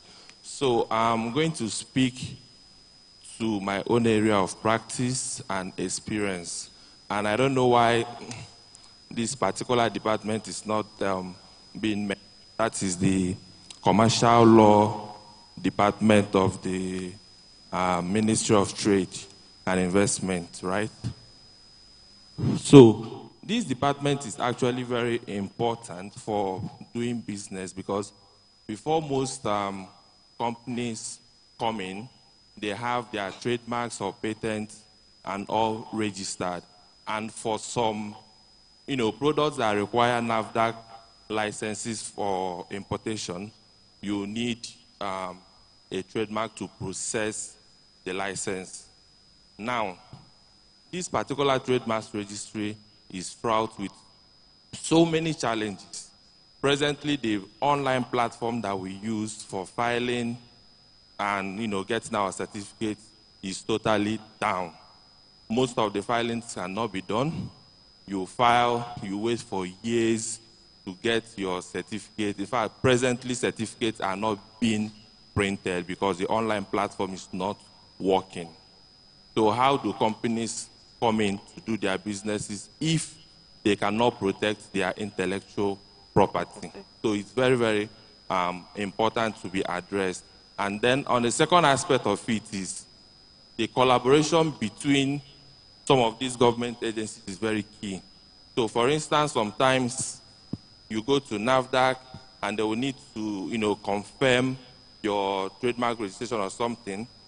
And it takes a lot of time. In fact, sometimes they need to send hard copy letters, courier it from Lagos to Abuja and all that. And I asked myself, why wouldn't there be like a single window or something that a NAFDAC officer can simply, test somebody in a trademark registry to confirm this certificate? Same thing happens with FCCPC, going round and round to confirm documents issued by another government agency that would have been made very easy. Thank you very much for that. Very, very important. Any other question in the room? I can see some hands at the back. Good morning. My name is Judith Tete. I'm here on behalf of NECA and on behalf of the members of NECA. I have this question from one of our members. He says that what is PEBEC doing with regards to fast-tracking dispute resolutions at the area commands for businesses as it regards ease of doing business? Thank you. Okay. So the question is around dispute resolution. Did I get you right? Okay. Next question. There's still a hand at the back. Yeah. Good morning. My name is Eze Obianuju. My question is for PEBEC. Thank God for the 90 days RRA drive that have enabled all agencies and MDAs to produce an SLA. Then, when it comes to a unique work environment like FAN, I'm a Federal Airport Authority of Nigeria, where you have different agencies, working under different umbrellas. Is there any future plan for PEBEC to develop an SLA that will guide operations of these agencies so that, because as FAN, whatever I do is being complemented by what customs and other agencies do within the airport. So I would like PEBEC to look towards organizing an SLA for these agencies to work and remove some bottlenecks that will affect, people on at port of entry into Nigeria. Thank you. Okay, thank you. The question is around collaboration with other agencies so that one other agency doesn't stop your own advancement of work, as it were. Okay. Next question, I can see. Okay. Yeah. Good morning, everyone. My name is Kemi Ashiru from Flour Mills of Nigeria PLC. And I'm interested in knowing what PEBEC is doing in the area of standards harmonization to facilitate exportation. Sorry, please, can you be a bit more audible? Okay, yeah, I was just saying that I'm interested in knowing the role PBEC is playing to ensure standards harmonization to facilitate exportation and to also create an enabling environment for the private sector. Thank you. Okay. Thank you. Next question. I see a hand also at the back there.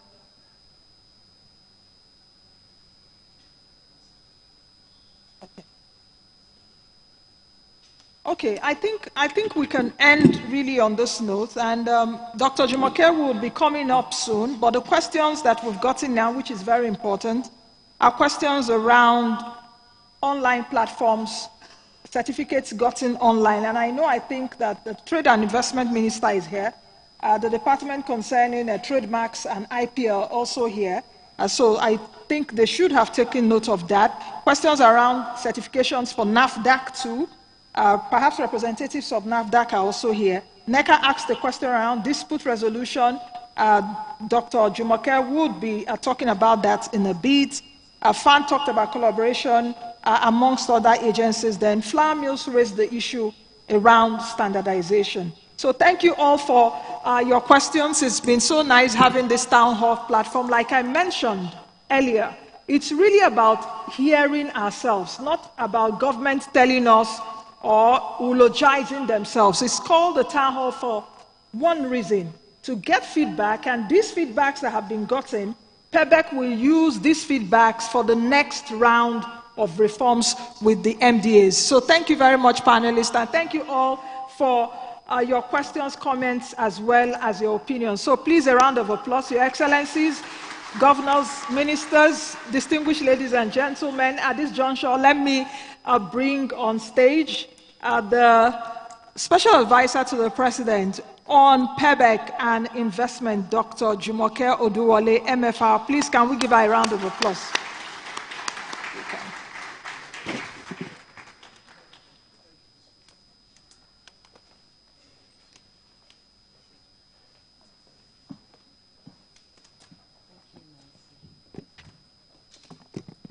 Thank you, Nancy, and thank you for the panelists. Your Excellency, the Vice President, members of the PEBEC, let me stand on the very well adumbrated protocols by my colleague, the SSA on Media, to the Vice President. I'd like to thank the private sector for being here, but let me start with appreciating the 36 ministries, departments, and agencies who contributed to delivering this work, along with my team, the PEBEC Secretariat. The heads of agencies, the ministers, the permanent secretaries. This is a journey, as Taiwo said, and we did preempt a bit of what has been spoken about here. So I do have some pre-prepared remarks. But let me first speak to the questions and the comments that were raised in the room just now. So number one, Tobechukwu Okigo from MTN. How have the reforms been successful in contributing to the impact for businesses? One of our key mantras is what gets measured gets done. So it is when you businesses tell us that you have felt the impact of the reform, that is when we have the final tick. You'll notice that no awards are being given out today. We'll be recognizing some of the hard work, especially the journey to 100. But it is really when businesses tell us that they're beginning to feel, and this has been an 8-year journey. We've had a proven track record of over 180 verifiable reforms that private sector has said to us, for instance, automation on registering a business or reserving a business name. It worked. When there were challenges, they said it's no more working. We went back to CAC, back to the drawing board, and we go back and forth, 3 steps forward. I wouldn't say 2 steps back. So it's really about when you tell us that you're feeling the impact, and please do mention it, please do encourage our colleagues, because they put in a lot of hard work. There's a communication lag, there's a distrust, there's a trust deficit between government and the private sector, and that cannot be denied. So when you do feel positive impact, please let us know. And when you don't feel it, or when it retracts, please do let us know also. For regulatory certainty, that is something that we've been hearing a lot about in the last few months in particular. We've had some headwinds, and we continue to work on that to ensure that especially businesses like MTN, our Platinum PEBEC Business Champions, can be assured that the investment that they contribute to the Nigerian economy is in a conducive and comfortable environment. His Excellency the Vice President is here. Mr. President has made it clear he's the Chief Investment Officer of this administration and this economy and this nation, and he has really led from the front since May 29 of 2023. So I'd like to assure you that this is work in progress and we'll continue to deliver on this. Mr. Ibrahim Imam from Dangote, we just met this morning. Thank you for being here and for your kind comments. You're also a Platinum PEBEC Business Champion, the Dangote Group, and we look forward to you knowing more about what the PEBEC members are doing for organizations such as yours. Engineer Dele Abioye of Boa Group, I know when Dangote speaks, Boa would speak. They're right beside each other. The disconnect between federal and state governments, you're also a PEBEC Business Champion, and because we've traditionally focused on micro, small, and medium-sized enterprises, that's the PEBEC, since 2016. It's only since last year that we started working, and the PEBEC Business Champions program was initiated in January of this year.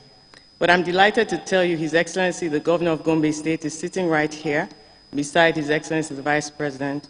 His Excellency, the Governor of Gombe State, is the chair of the Nigerian Governors Forum committee. They have a standing committee on ease of doing business, essentially. We have a very strong collaboration with the World Bank. Our partners are in the room, with the Ministry of Finance, Home Finance Department, with the Debt Management Office. The DG is also here. And importantly, with the Nigerian Governors Forum Secretariat. We've been on this subnational collaboration since 2017. There have been standing technical working groups, but in particular, we have a carrot and a stick in form of a $750 million loan on lending to states. It's a P4R, that's performance for results, and we have our World Bank partners here in the room. For states, there's a program that was designed. It's a 3-year program, and with the second-year program, we're in the second year of implementing that program, and states have disbursement indicators that they have to implement to get the very subsidized funding by the federal government. I should also mention that His Excellency, the Governor of Gombe State, is a 2-time winner of the rankings of Ease of Doing Business report. The PEBEC initiated an Ease of Doing Business report. The first edition was released in March of 2021. Gombe came first. The second edition was released in March of 2023. Gombe again came first. The third edition, yes, they do deserve a round of applause. The process for the third edition is ongoing. It will be released by God's grace in March of 2025. So the states are very close collaborators. We actually have some state reform champions in the room as well. And we all continue to make sure that we deepen these reforms and cascade them because businesses are domiciled in states. Mr. Abubakar Ahmed from GIZ. GIZ is an institution that has also partnered with the PEBEC in the past. So that basically speaks to what you were talking about. Ms. Ire Charles Osamede from UBA, institutionalization of the reforms. This is one of the key tenets of the PEBEC, and you saw it from the ending slide that Taiwo presented. It starts from the political will. It starts from His Excellency, Mr. President. You can see His Excellency, the Vice President and Chair of PEBEC, here at huge personal cost to really chair. He's here in his capacity because of his commitment as the Chair of PEBEC. And you also see several PEBEC members sitting on the front row. This is why we're able to do what we do. The political will, and then the several ministries, departments, and agencies, the support from the Secretary to the Government of the Federation, from the Head of Service, from the agency heads, a lot of them very committed, from the permanent secretaries. I really must mention the permanent secretaries, very committed to this intervention. I must also thank, there's a lot of back-end work that goes into institutionalization, the Accountant General of the Federation, make sure that our wheels are well oiled, the Minister, the Honorable Minister of Finance. The work takes money. And so we have back-end, we have support. The Permanent Secretary of the State House, we're domiciled within the Office of the Vice President. There's a lot of back-end support, all my colleagues from the Office of the Vice President, partnering with the PEBEC Secretariat and the government as a whole, all also members of the Council. So cascading downwards, it's a whole government of Nigeria intervention, and I really want the private sector to be sure about that there's commitment, there's sustainability, and it's a concrete attempt to continue to deliver continuous improvement. I'd like to thank Mr. Christian Anyaoku, a lawyer, for your comment. It's a fair comment. We get a lot of complaints about the Commercial Law Department of the Ministry of Trade and Investment, Industry, Trade and Investment, the Trademarks Department. The Honorable Minister is aware. She's been hard at work at this. The Permanent Secretary, we had a meeting with him, with the team, and we work with the Trademarks Registry very closely as well. This is something that we continue to take the feedback. Just yesterday and today, we're at the section of Business Law, Nigerian Bar Association. We have a booth there to speak to lawyers and to also let them know what they're doing in terms of the Business Facilitation Act of 2022, which codified the first executive order of the last administration, and we continue to push for the implementation of that and other judicial, legislative, and bureaucratic reforms. Again, very fair comment about the service level agreement, what we've referred to as SLAs. And when you mention the service level agreements between trademarks and NAFDAC, or between these are very known bottlenecks that's part of what's being benchmarked in the last 90 days and 120 days. So the ministries, departments, and agencies continue to have those discussions. Yes, to be candid, there are a lot of turf wars. Yes, to be candid, there's room for a lot more collaboration, which is why it takes presidential and very high level, the cabinet intervention, to make sure that the boots on the ground, the public officials and civil servants understand the importance of not being a gatekeeper, of collaborating and ensuring that we deliver on the cost. We bring down the cost of doing business in Nigeria. We bring down the time it takes to do business, and we make sure that it's transparent doing business in Nigeria. We do this by working on people issues, on processes. That's why you have a lot of automation, and to a lesser extent, infrastructure, because all the honorable ministers and their portfolios also speak to the larger hard investments in this area. Ms. Julie Ete from NECA, thank you for being here. NECA are one of our partners at the PEBEC. They account for a huge number of employers and the jobs they create. Dispute resolution, one of your members asking that what is the PEBEC doing? Since 2018, the PEBEC has instituted a reform for small and medium-sized enterprises in form of a small claims court. We started with the Lagos State Judiciary, the magistracy, in 2018, and to date, 31 states across the country now have small claims courts for commercial disputes. What these small claims courts do is they allow self-representation, they have relaxed rules of evidence, and I'd like to thank the judiciary for working with the PEBEC Secretariat to make sure that there's adoption, the rules, and the private sector lawyers and judges who have supported, the private sector lawyers who have supported, some have actually gone onto the bench, in training magistrates and making sure that lawyers can cascade this information. There's no need for an amount of liquidated damages under 10 million naira to be clogging up the high court. So those kinds of disputes, a litigant can easily buy the form. It's about 1,000 naira, fill it, you go to the magistrate's court, there's no adjournment, the case is heard, and within 60 days it has to be determined, and within 90 days execution. So those are some of the things we're doing with the judiciary.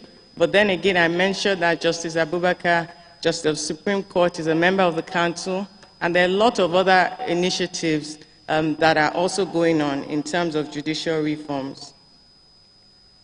Ms. Obianuju, Eze Obianuju, I think I've spoken to collaboration and service level agreements.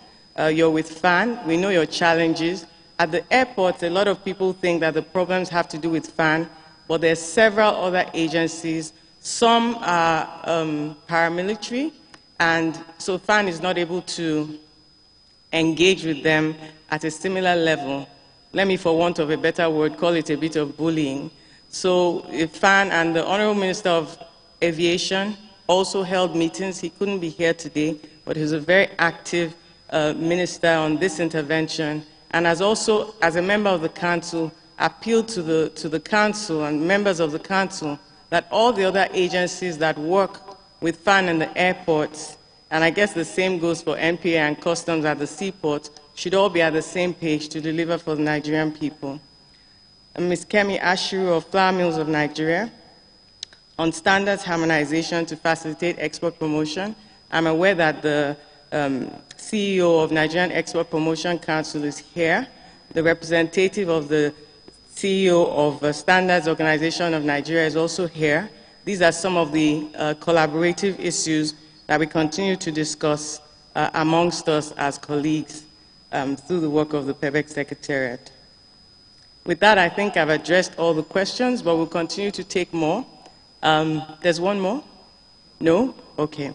So let's go on to today, as we presented the results of the first Regulatory Reform Accelerator, and we've heard from the 6 top-performing ministries, departments, and agencies on how they went to their journeys to reach 100%. We've also listened closely to you, our stakeholders, and the beneficiaries of the reforms as we collectively seek to establish and entrench them within all levels of government in Nigeria.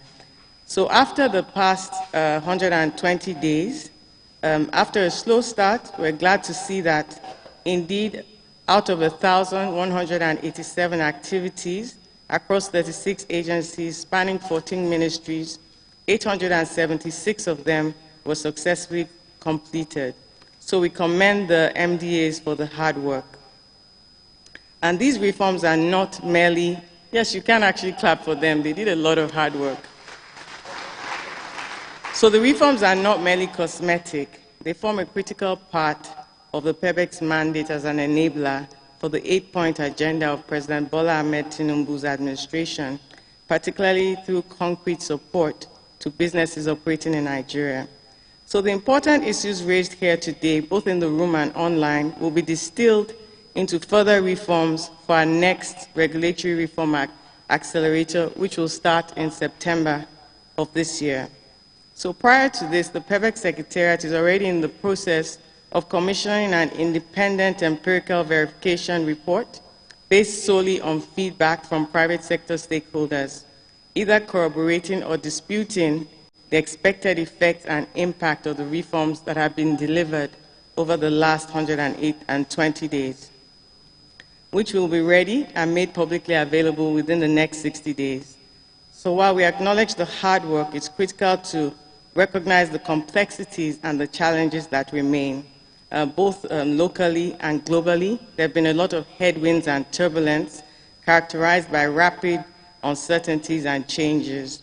So businesses of all sizes have told us that it's getting tougher to do business for a variety of reasons, and the enabling policies needed for the landscape.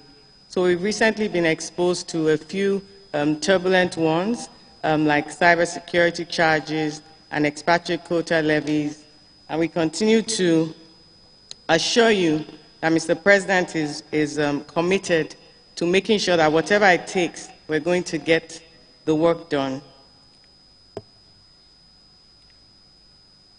Oh dear. Okay, let me just go straight to commend His Excellency the Vice President for his unwavering support and visionary leadership.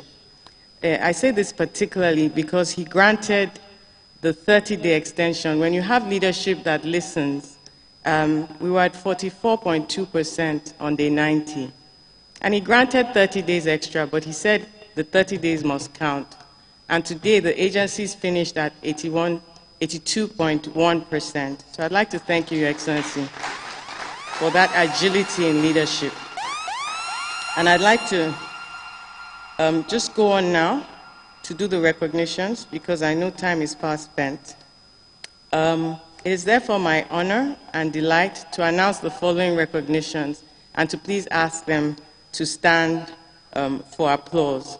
So the most consistent agency, that's Nigerian Export-Import Bank. The agency is headed by Mr. Abba Bello, and it was in the top 3. You've heard their story already. Top 3 throughout for 90 days. Most improved agency will be Nigerian Customs Service, that moved from Comptroller General, we just want to appreciate you, moved from 9.7% and finished at 100%. The most committed, with the most activities, the Nigerian Ports Authority. He is a tenacious leader. He did not stop. He never gave up. He was the one that would call at 2 a.m. and send messages and ask why it's happened, why it's not happened, even when he was in China. And the results were there. The team that was consistency and quality delivery, exemplary team, that would be Nigerian Agricultural Quarantine Service. And I know also what the Honorable Minister put in to make sure it happened. So please rise. Thank you very much. And also the Nigerian NIMASA, Nigerian Maritime Administration and Safety Agency. Please rise for the recognition. Now, the first agency to reach the 100% mark, they insisted, the first among equals, is the Nigerian Agricultural Quarantine Service. The Honorable Minister, you need that applause. Yes, you yes, need to. He broke the news to me to tell you how they were tracking the tracker. I learned that one agency had reached 100%. They told him immediately, he told us, and we celebrated it because it was our celebration as well. Now, the overall best performing ministry is the Ministry of Maritime and Blue Economy. The Honorable Minister, he convened a meeting with all the agency heads, and he says, no, this cannot be. We have to finish tops, and they made it happen. So he and the agencies, thank you so much, sir. That was really exemplary leadership. That brings me to the end of the recognitions. It's now my privilege and honor to invite His Excellency, the Vice President, Senator Kashim Shettima, to come and give us the charge to take us home. Thank you so much, Your Excellency. His Excellency, the Vice President of the Federal Republic of Nigeria, the most distinguished Senator Kashim Shettima, GCON. Kindly sit down, please. Kindly.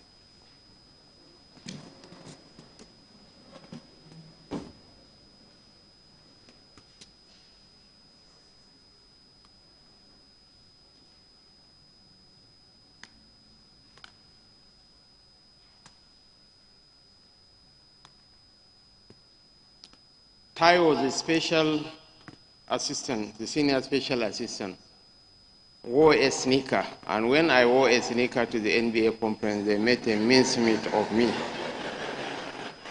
So at the next NBA conference, be rest assured that I will again wear a sneaker and go there.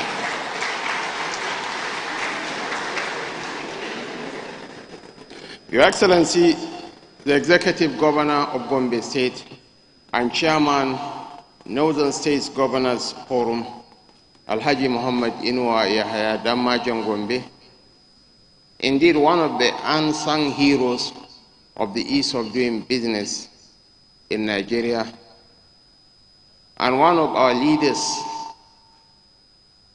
who prefers anonymity and always attends less glamorous events. Your Excellency, thank you so much, and we are mightily proud of you for consistently coming on top amongst your peers in terms of ease of doing business. Congratulations. And Dr. Jumoke, you ought to have celebrated him as well and give him an award. I want to use the Attorney General and Minister of Justice, Prince Lateef Fagbemi, as my point of reference to recognize and appreciate all my colleagues from the Federal Executive Council. The Deputy Chief of Staff to Mr. President, Special Advisors to Mr. President, Permanent Secretaries, members of the Diplomatic Corps, the Accountant General of the Federation, and of course, from heads of MDAs that my friend Stanley Okocha, while he was busy acknowledging the presence of representatives of heads of MDAs, we have a Deputy Governor of the Central Bank, we have the MD of NPA, we have the ND of NIDA, and we have the ND of NIMASA, who went on unrecognized. So my apologies, and for all the MDAs and heads of other heads of extra ministerial agencies, please, you are hereby recognized and appreciated.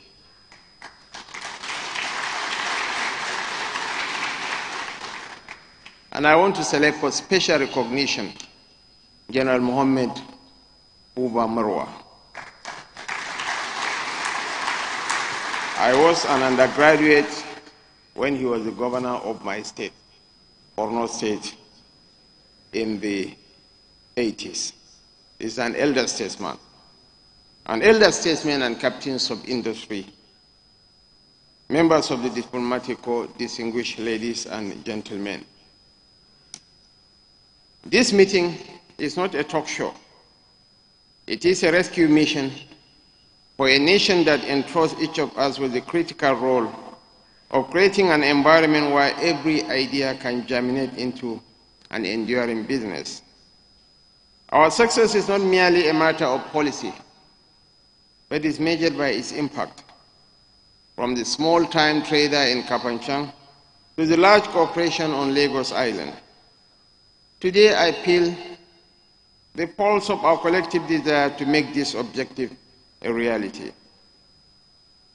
No matter the depth of the reforms we introduce, our goals will remain out of reach unless our ministers and their ministries, departments and heads of parastatals and agencies of government function at their base and align seamlessly with our agenda. I am therefore excited to share that our public sector reforms have achieved a collective score of over 80% at the beginning of the 90-day regulatory reform accelerator. I want to thank our ministers and heads of parastatals for doing an awesome job. Leadership counts, and I want to commend Dr. Jumoke Oduwole for the stewardship. Despite a slow start, the collective commitment and actions of every minister, head of agency, reform champion and BFA committee member have significantly increased reform implementation during the 30-day extension. We are the vehicles of the promises made by His Excellency President Bola Ahmed Tinubu, GCFR. The regulatory reform accelerator is an avenue to inject life into our economy and renew the hope of our nation. The quality of your ideas and the intensity of your energy today are the very sparks we need to stay on track and to always remind ourselves of the burden of expectations upon us. As we reflect on the measurable outcomes of the regulatory reform accelerator, I urge all stakeholders, particularly the MDS, to build on the gains of the past 120 days with a sense of urgency and purpose. We must continue improving Nigeria's business environment through timely feedback, rigorous monitoring, and shared responsibility.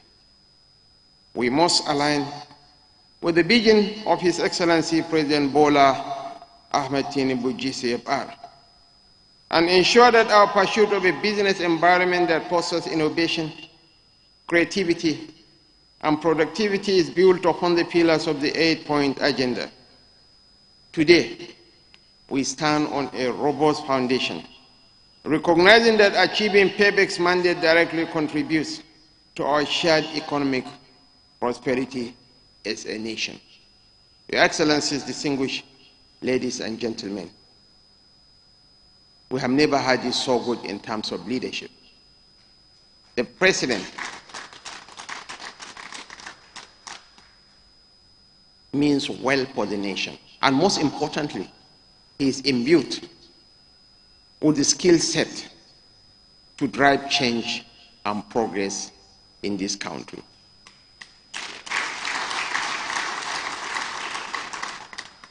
When the President stumbled at the May 29 celebration, it's not only disheartening and disenchanting, but stupefying and heartbreaking that some of our countrymen were celebrating. But I dare to put it to you that the hallmark of true leadership is not the ability to lift a bag of cement, but the capacity to come up with robust ideas to solve a nation's problems. One of the greatest presidents of the United States was FDR. FDR, with all his health challenges, was able to shepherd the American economy during the Great Depression and the Second World War. And because of the quality of his ideas, America became a superpower. The accident that confined Mwai Kibaki to a wheelchair did not confine his abilities to come up with robust solutions that made Kenya to record double-digit growth during his stewardship. I can tell you with all sense of confidence that the president we have now is a man of ideas who is robustly imbued with the capacity. Leadership is about competence. We are not asking you not to question the eligibility of your president's condition, but there is this mischievous fixation on the president's health status. We are not preparing for the Olympics, but an institution that builds on the superiority of ideas. And Your Excellency, this is a man who, when he became the governor of Lagos State in 1999, Lagos was a monstrosity, a huge slum. When you are coming into Lagos through Maryland, there is even a statue that says, "This is Lagos." No one welcomes you to Lagos.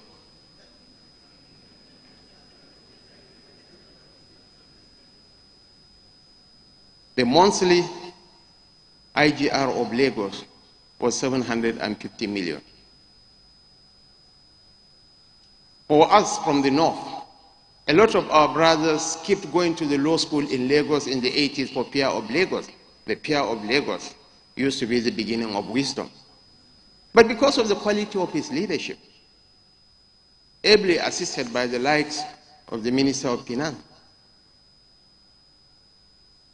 the monthly IGR of Lagos is now 61 billion naira per month. Lagos, as a last year, was the fifth largest economy in Africa, and projected to be the third largest economy by the end of the decade. So this is a man that we need to all rally around. We need to support. Yes, our economy is going through turbulence, but is it confined to Nigeria alone? Let's talk a global picture. Is any economy immune from the challenges of the times? So I urge you to be fair to this poor man. There's no doubt that every thriving economy draws life from the quality of reforms adopted to offer the people avenues to translate their business ideas into formidable enterprises. The payback is an enabler for the MDS in government. Our role requires a unified and collaborative efforts across the councils and MDS, and we cannot afford to look away. Distinguished ladies and gentlemen, the long-term success of PEBEC hinges on our ability to institutionalize reform capabilities, foster deep collaboration across government, and maintain a commitment to continuous improvements.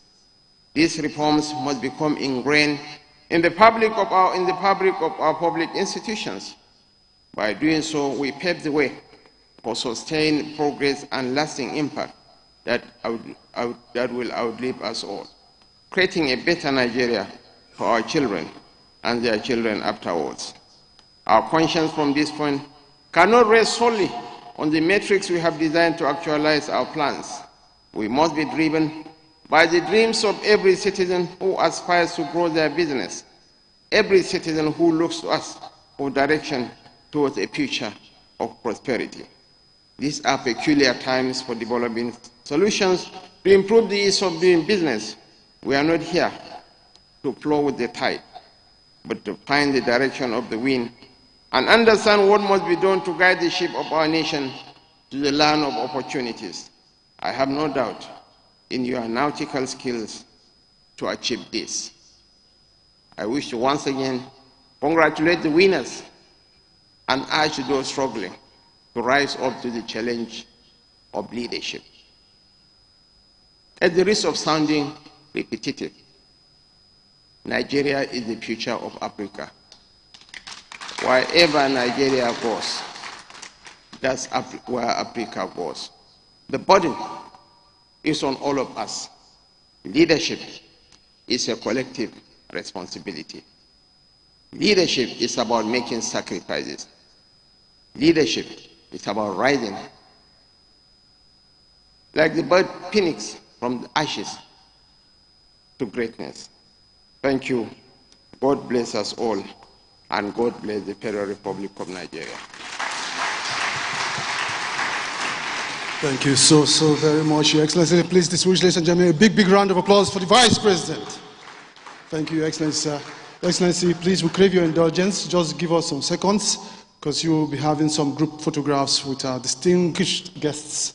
So please, the first row will take the pictures with the Vice President first. And then afterwards, stakeholders and partners would now come for the second group photograph. Thank you so much.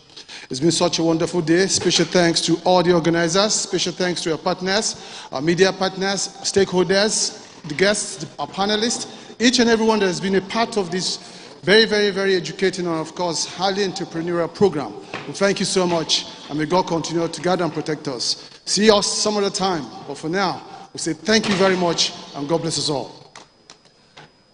Please, let's get the national anthem ready, because just after the second group photograph, we'll take the national anthem and bring this event to a close.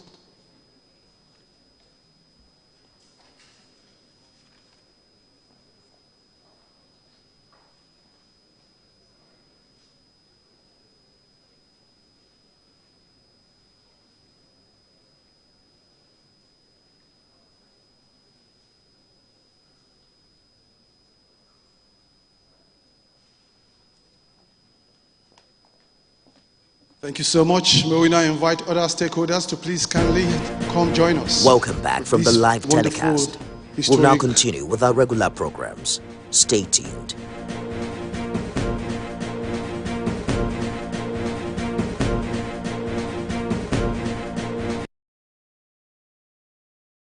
This intervention is coming. Agriculture is a sector that is a priority and focal sector for every nation, and food security is something that is very pivotal to the success and overall security of every nation. So having the conversation and ensuring that there's timely intervention in the agricultural sector is important. I believe that we should have been having this conversation at the beginning of dry season. There were interventions done for wheat and maize and rice during the dry season. We want to see the outcomes of those interventions so we can have lessons learned from those and see how we can scale those up. But also bringing every single state and local government on board to